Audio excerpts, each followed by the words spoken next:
அவங்க எல்லாம் எவ்வளவு பண்ணாங்க சொல்லுங்க. தண்ணி பிடிக்க போறன்ற பேர்ல உள்ள போய் கிஸ் அடிச்சிட்டு வராங்க. என்ன சொல்றீங்க? அதுக்கு பிக் பாஸ் ஒரு குரல் கொடுத்தாரு. ஏங்க அதுவும் நடந்திருக்கு உள்ள. நடந்திருக்குன்னு யூகிக்கிறீங்க. மக்கள் எல்லாம் இல்ல பேசுனாங்க. மொச்சக் மொச்சக் சவுண்ட் ஏதா கேக்குதா? நீங்க பாத்தீங்களான்னு கேக்குறேன். அதுக்கு பிக் பாஸ் அங்க எச்சரிக்கும் போது மக்கள் அவங்க நினைப்பாங்க.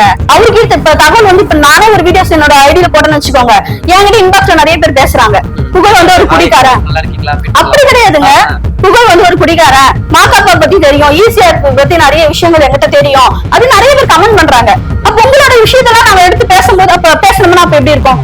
அவருதான் பொம்பளை பொறுக்கி, அவருதான் பொம்பளை பொறுக்கின்னு ஒரு குற்றச்சாட்டை சொல்றீங்க. என்ன சொல்றாங்க? இப்ப நான் போட்ட வீடியோல கமெண்ட் வந்து ஈஸியார் நடக்கிற விஷயம் அதெல்லாம் பர்சனல், நடக்கலாம் நடக்காம போலாம், உண்மையா போயும். செட்ல என்ன நடந்தது அதை மட்டும் சொல்லுங்க. இப்ப செட்ல அவர் பண்ணதுனால எனக்கு கோவப்பட்டோம். எங்க நீங்க சொல்லுங்கன்னு சொல்றேன். செட்ல என்ன நடந்தது அது ஓப்பனா எங்களுக்கு சொல்லுங்க. கருமம் பிடிச்சவன் சொல்றாங்க. ஏன் கருமம் பிடிச்சவன்னு சொல்லணும் ஒரு மனுஷனை? ஏன் சொல்லணும்? அப்ப இவங்க படத்துக்கு வரும்போது எப்படி வர்றாங்க? வச்சுதான் ஒரு நாள் ஷோ பண்ணாங்க. நம்ம வந்து கேட்கணும் கண்டிப்பா. ஒருத்தர் வந்து கருமம் பிடிச்சவன் அப்படின்னு சொல்றதுன்றது ஓகே. ஆனா அந்த கருமம் பிடிச்சவன் வச்சுதான் இத்தனை நாள் வந்து நீங்க ஷோ பண்ணிட்டு இருக்கீங்க. அப்ப நான் கேட்கல, மக்கள் அதுவும் கேட்கதான் செய்யறாங்க.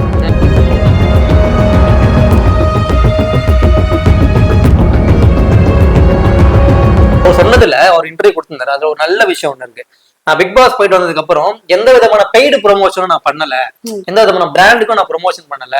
மத்தவங்க வந்து காசு வாங்கிட்டு அது இதுன்னு வந்து ப்ரொமோஷன் பண்றாங்க, நான் பண்ணல அப்படின்னா என்கிட்ட ஆரம்பத்துல இருந்தே சொல்லிட்டு இருப்பாரு. நான் ஏதாவது ப்ரொமோஷன் சொன்னா கூட இல்ல பிரபா நான் பண்ண மாட்டேன், காசு கொடுத்து மக்கள்கிட்ட வந்து ப்ரொமோஷன் திணிக்க மாட்டேன் அப்படின்னு சொல்லுவாரு.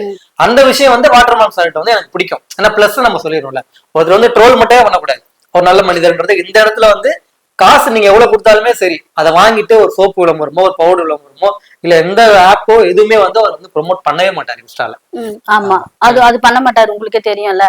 அதனால நான் பேசுற வரைக்கும் அவருக்கு ஒரு சப்போர்ட் பண்ணுவேன் சார். ஏன்னா இப்போ வந்து கொஞ்ச நாள் சண்டையில தான் இருந்தேன். நான் அவர் கூட பேசக்கூட பிளாக் பண்ணிட்டாரு, நம்ம சொல்றது நம்பாத அவர் பிளாக் பண்ணிட்டாரு அப்படின்றதுனால நானும் பேசாம கோவம். இது மூலியமா நான் என்ன சொல்றேன்னா, அவருக்கு வந்து அவருக்கு நம்ம சொல்ல வேண்டியது எதுவுமே இல்ல சார். அவங்க இஷ்டத்துக்கு தான் அவங்க பண்ணுங்கன்னு சொல்ல விரும்புறீங்களா? அதெல்லாம் இல்ல சார். இப்ப அவர் வந்து என்கிட்ட பேசணும் அது எனக்கு வேணாம். நான் பேசின ஒரு 4 நாள் பழக்கத்துக்காக அவரு எனக்கு வந்து நல்ல மனுஷன் தான், சரியா? மத்தவங்க சொல்ற மாதிரி இந்த மாதிரி அந்த மாதிரிலாம் கிடையாது. அவர்கிட்ட நான் ஒரு நாள் தான் நேர்ல பார்த்து பேசியிருக்கேன், அவரு கூட வீடியோஸ் பண்ணிருக்கேன். எந்த ஒரு ஈகோவும் எட்வைட் இல்லாம ஒரு நல்ல மனுஷனா என்கிட்ட பழகின ஒரே காரணத்துக்காக மட்டும்தான் நான் அவருக்கு எப்பவுமே சப்போர்ட் பண்றேன். சரிங்களா?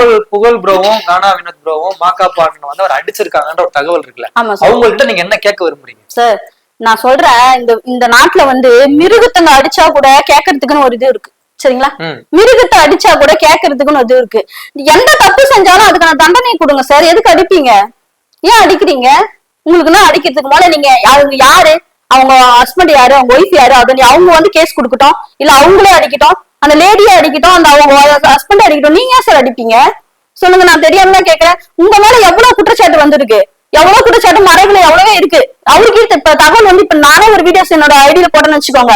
என்கிட்ட இன்பாக்ஸ்ல நிறைய பேர் பேசுறாங்க. புகழ் வந்து ஒரு குடிக்காரன். அப்படி கிடையாதுங்க. புகழ் வந்து ஒரு குடிக்காரன். மாகாப்பா பத்தி தெரியும், ஈசிஆர் பத்தி நிறைய விஷயங்கள் என்கிட்ட தெரியும். அது நிறைய பேர் கமெண்ட் பண்றாங்க. அப்ப உங்களோட விஷயத்தெல்லாம் நாங்க எடுத்து பேசும்போது அப்ப பேசணும்னா அப்ப எப்படி இருக்கும்? அவருதான் பொம்பளை பொறுக்கி, அவருதான் பொம்பளை பொறுக்கின்னு ஒரு குற்றச்சாட்டை சொல்றீங்க. என்ன சொல்றாங்க? இப்ப நான் போட்ட வீடியோல கமெண்ட் வந்து ஈஸியார் நடக்கிற விஷயம் அதெல்லாம் பர்சனல், நடக்கலாம் நடக்காம போலாம், உண்மையா போயும். செட்ல என்ன நடந்தது அதை மட்டும் சொல்லுங்க. இப்ப செட்ல அவர் பண்ணதுனால எனக்கு கோவப்பட்டோம். எங்க நீங்க சொல்லுங்கன்னு சொல்றேன். செட்ல என்ன நடந்தது அது ஓப்பனா எங்களுக்கு சொல்லுங்க. அவங்க சொல்றாங்க இவர் வந்து பாத்தீங்கன்னா ஒரு பெண் மேல வந்து பாத்தீங்கன்னா இத்தனை நாள் வந்து உன் புருஷன் வந்து நீ புருஷன் கூட இருந்துட்ட, இன்னைக்கு ஒரு நாள் நான் உனக்கு புருஷனா இருக்குன்னு சொல்றதுனால எனக்கு கோவம் வந்ததுங்க. நான் அவர் வந்து அடிச்சாங்க, கோவம் வந்ததுன்னு சொல்றாங்க. இது யாரா சொல்லுவாங்களா? சரி நான் இருக்கேன், ஒரே நிமிஷம் இருங்க. இது யாராவது சொல்லுவாங்களா? இரும்பு கம்பியால தாக்குனாருன்றத நம்ம நம்புறோம்ல, நம்பும் போது இப்படி சொன்னாருன்ற ஏன் நம்ப மாட்டேங்கிறீங்க? இது எல்லாரும் சொல்ல ஒரு வாய் கூச்சமான ஒரு விஷயம். அது எப்படி யாரா கேட்பாங்க? கால்ல அடிச்சிட்டு நான் அடிச்சிட்டாங்கன்னு சொன்னாரு. அடிச்சதுல தூக்கி எரிஞ்சிருக்காங்க, அதுல நிஷாவுக்கும் அடிபட்டு இருக்குன்னு சொன்னாரா இல்லையா? இன்டர்வியூல சொன்னார்ல. அப்படி தூக்கி அடிச்சதுல இவருக்கும் மேல பட்டிருக்கு, இவரை தாண்டிய நிஷா அவங்களுக்கும் பட்டிருக்கு, சரியா? இதுதான் நடந்திருக்கு. போய் அடிக்கும் போது இவரால என்ன பண்ண முடியும்? 3 பேர் சேர்ந்து அடிக்கும் போது இவர் என்ன பண்ண முடியும்? இவரு சென்னையும் கிடையாது, சரிங்களா? இவரு சென்னையும் கிடையாது. உண்மையிலேயே வந்து எப்படி பேசுறாங்க? கருமம் பிடிச்சவன் சொல்றாங்க. ஏன் கருமம் பிடிச்சவன்னு சொல்லணும் ஒரு மனுஷனை? ஏன் சொல்லணும்? அப்ப இவங்க படத்துக்கு வரும்போது எப்படி வர்றாங்க? ஷோ பண்ணாங்க. நம்ம வந்து கேக்குதான் கண்டிப்பா. ஒருத்தர் வந்து கருமம் பிடிச்சவன் அப்படின்னு சொல்றதுன்றது ஓகே. ஆனா அந்த கர்மம் பிடிச்சவன் வச்சுதான் இத்தனை நாள் வந்து நீங்க ஷோ பண்ணிட்டு இருந்தீங்க. அப்ப நான் கேட்கல, மக்கள் அதுவும் கேட்கதான் செய்யறாங்க. அது உண்மைதான். இப்ப அந்த மாதிரி கேட்க கூடாது சார். ஒரு மனுஷனை வந்து கரும முடிச்சவன் இவனை வச்சு புகழ் என்ன சொல்றாரு பாத்தீங்கன்னா, கடைசியில இவனுக்கு எந்த ஒரு சான்ஸும் கொடுக்காதீங்கன்னு கையெடுத்து கும்பிடுற அளவுக்கு நீங்க கையெடுத்து கும்பிடுறீங்கன்னா அவரை பார்த்து பயப்படுறீங்கன்னு தான் அர்த்தம். அவர் அவர் உண்மையிலே அவர் எவ்வளவோ பிரச்சனை ஐடியா தூக்கிட்டாங்க, அவ்வளவு பெரிய ஐடியா தூக்கிட்டாங்கன்னா வேற ஒருத்தன சூசைட் கூட அட்டன் பண்ணிருப்பான். அவரும் அதுக்கு தொட்டு நான் என்னால முடியும்னு சொல்லிட்டு மறுபடியும் இறங்கி வந்து பண்ணாங்க. இதே இன்னொரு சேனல்ல கூட என்ன பண்ணாங்க, விஜய் எல்லாம் திட்டாரு இது பண்ணிட்டாருன்னு சொன்னாங்க. கடைசியில அந்த சேனல்லயே பிக் பாஸ் போனவனே ப்ரமோட் பண்றாங்க, அவரை வச்சு லைக் வாங்குறாங்க, அவரை வச்சு வியூஸ் போகுது, அவரை போனாலும் வியூஸ் போகுது உங்களுக்கு எல்லாம். அதெல்லாம் யூஸ் பண்ணிக்கிறீங்களா நல்லா இருக்கா உங்களுக்கு? ஒரு கருத்து வந்து அவர் மேல வைக்கப்படுது, ஜாதி ரீதியா வந்து பேசுறாரு, நீ வந்து குப்பம் நீ சரி நீ இப்படிதான் இருப்ப அப்படின்ற மாதிரி ஒருமையில பேசுறாருன்ற மாதிரியான கருத்துக்கள் வந்து இருக்கு. நீங்க 1000 பேசிருப்பீங்க, 1000 எரும மாட்டு வயிறா, அவ்வளவு கேமராலயே 1000 பேசிருக்கீங்க, நானும் புடிச்சு தள்ளுறீங்க அடிக்கிறீங்க எல்லாம். ஒரு பிரியா யாரு இந்த இந்த இந்த விஜய் யாரு அவங்க பிரியா பாரு அவங்க இப்ப கல்யாணம் இப்ப பிறந்தநாள் கூட கொண்டாடினால அவங்க வீட்டுக்கார பேர் என்ன பேரு, கல்யாணம் பண்ணி போறாரு.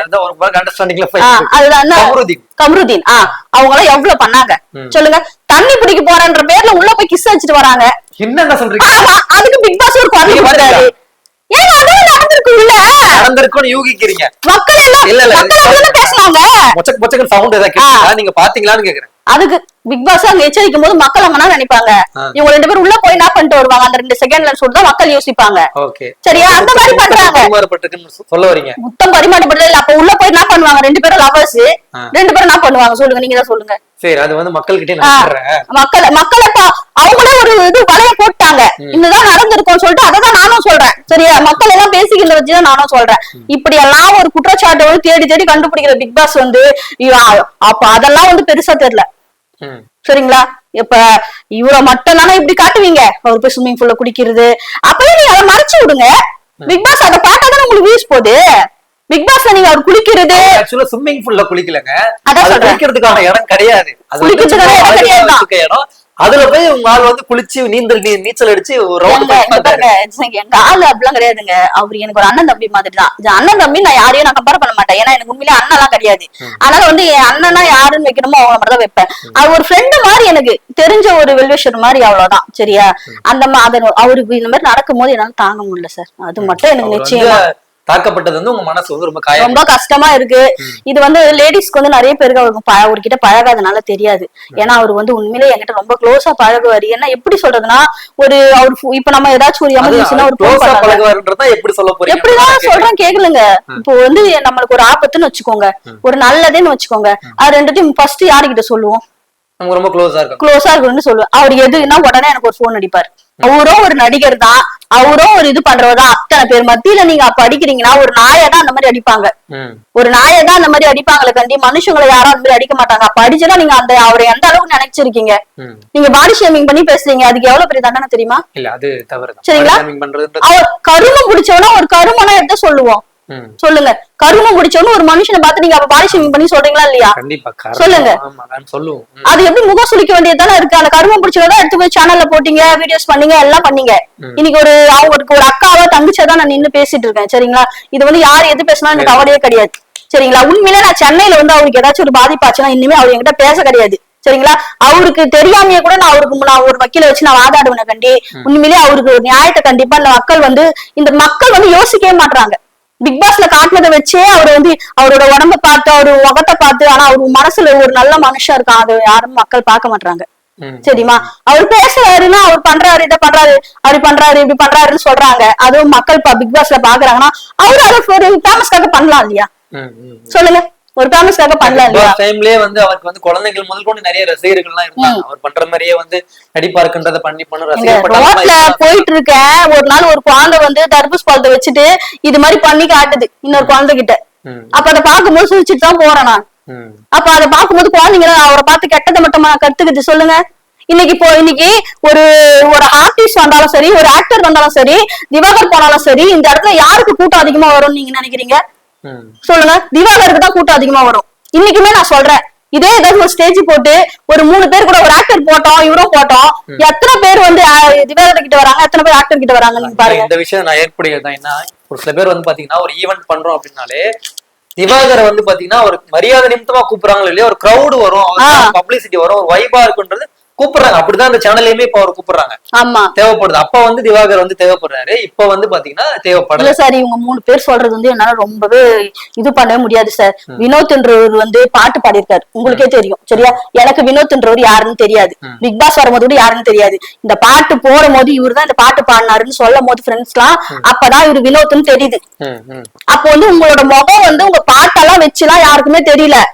உங்க பிக் பாஸ் நீங்க வந்த பிறகுதான் இது இது இவரு பாடின பாட்டுன்னு மக்களுக்கு தெரியுது. அப்படியேப்பட்டவர் திவாகர் கிடையாது சரிங்களா. பிக் பாஸ் இவரால இதுவாகும்னா ஃபேமஸ் ஆகுன்றதுனால தான் திவாகரத்துக்குள்ள போட்டீங்க. இதுதான் சார் சாத்தியம், இதுதான் உண்மை. அப்படி இருக்க ஒரு மனுஷனை இன்னைக்கு வந்து நீங்க சான்ஸ் கொடுக்காட்டி பரவாயில்ல, இந்த டிவில சான்ஸ் கொடுக்கலாம் பரவாயில்ல, அவரு எங்கனாலும் இன்னொரு சேனல்ல கூப்பிட போறாங்க, இன்னொரு சேனல்ல கூட போறாங்க, இல்ல அவரோட ஐடியிலே போகுது. மக்கள் மாதிரி அவரு தேடி போறாங்களே கண்டி, சேனல்ஸ்காரங்களும் சரி டிவி காரங்களும் சரி அவருதான் தேடி போறாங்க, இவர் தேடி போல. இதுதான் சார் உண்மை. என்னதான் வந்து நம்ம வந்து கூப்பிட்டு வந்து மாறி இன்டர்வியூ பண்ணலாம் அப்படின்னாலுமே அவங்க சொல்ற ஒரு சில கருத்து வந்து ஏற்புடையதாதான் இருக்கு. ஒருத்தர் வந்து ப்ரொமோஷன் மட்டும் உங்களுக்கு தேவைப்படுது, அந்த ப்ரொமோஷன் முடிஞ்சதுக்கு அப்புறம் அவர் தூக்கி வெளியே போறது எந்த விதத்துலயுமே வந்து நியாயம் கிடையாதுன்றதுதான் அவங்களோட கருத்தை அவங்க சொல்றாங்க. நீங்க நினைக்கிற மாதிரி அவங்களுக்கும் திவாகர் பிரதருக்கும் வந்து இவங்களுக்கு எந்த விதமான உறவும் கிடையாது. நட்பு ரீதியா ஒரு அண்ணன், நான் அண்ணனா தான் அவர் பாக்குறேன், எங்க அண்ணனுக்கு ஒரு பிரச்சனைனா நான் வந்து நிப்பேன் அப்படின்றதான் பேப்பர் ஐடி நித்யாவுடைய கருத்து.